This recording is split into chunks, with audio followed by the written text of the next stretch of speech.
ശരിക്കും പൊതുവെ ഇപ്പം പൊതുവെ പറയും നമ്മൾ എക്സ്റ്റേണൽ വാലിഡേഷൻ സീക്ക് ചെയ്യാൻ പാടില്ല. നമ്മളെ മെന്റൽ ഹെൽത്തിന് അത് മോശമാണെന്ന് പറയപ്പെടാറുണ്ട്. But as a person, as someone who works in the industry and in mental health, I personally feel നമുക്ക് എല്ലാവർക്കും ചെറുപ്പം തൊട്ടേ അങ്ങനെ ഒരു വാലിഡേഷൻ വേണ്ട ആൾക്കാർ തന്നെയാണ് നമ്മൾ. മനുഷ്യർക്ക് ഒരാൾ വിളിച്ചിട്ട് കയ്യടി അല്ലേ?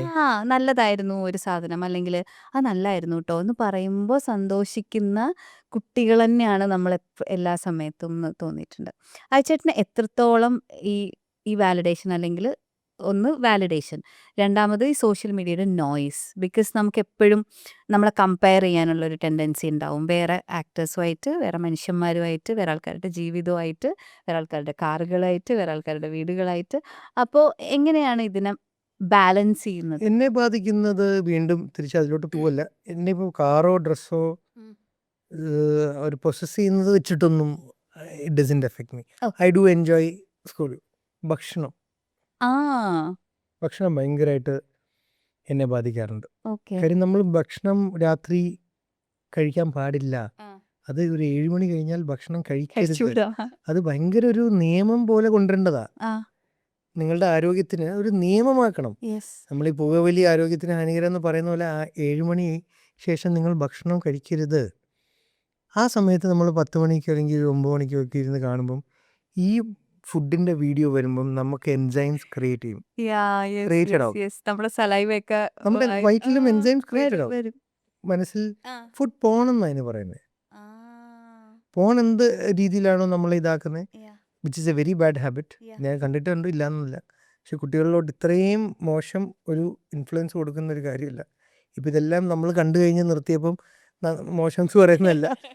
പക്ഷേ ഒബ്ജക്റ്റിഫിക്കേഷൻ ഒരു പ്രധാന കാരണം ഇന്ന് ഇപ്പം എൻ്റെ തലമുറയ്ക്ക് വന്നെന്ന് ഞാൻ വിശ്വസിക്കുന്ന ഒരു റീസൺ അതാണ്, ഒബ്ജക്റ്റിഫൈങ് ഫാക്ടർ വരാൻ കാര്യം.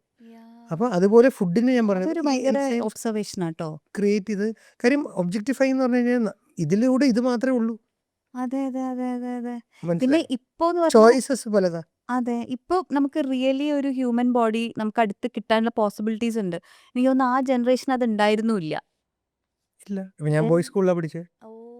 അപ്പം നമുക്ക് പേരിന് ദൂരെയുള്ള ഒരു ഏലിയനേറ്റഡ് ഒരു ഹ്യൂമനാണ് ഫീമെയിൽ.